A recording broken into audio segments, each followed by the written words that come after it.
Guys, should I go back to like posting these long ass fucking stories like I used to and get like cancelled by the whole of fucking London again? Because that was fun.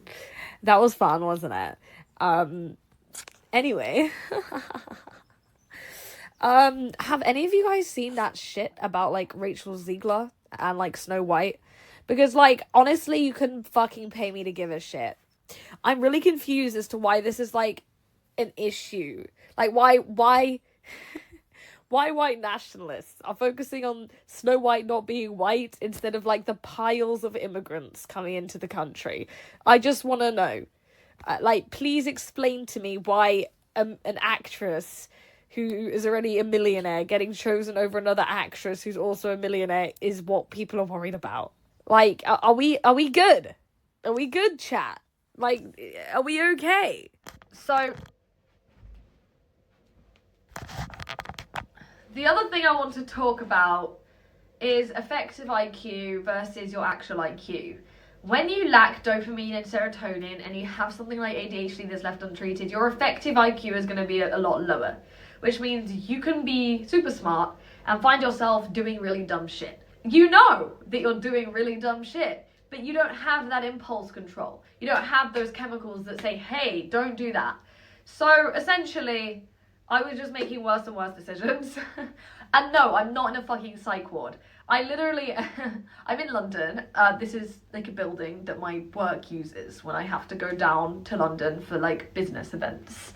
I would not be able to vape in a psych ward. I don't really know what people are talking about. But I also wouldn't have my phone. I don't think you're allowed your phone in them. But anyway, long story short, I have diabetes insipidus. And I also have Graves' disease, which is a cause of hypothyroidism. I am still waiting on the NHS to treat those two issues. But I've been fast-tracked for Graves' disease because of how bad. Like, there was one point where my thyroid got so swollen that it was harder to breathe. The jaw pain is unreal. And yeah, obviously I can't gain weight. If you know anything about me, you know that I am constantly surrounded by, like, food. And I eat basically all the fucking time. I always have food everywhere.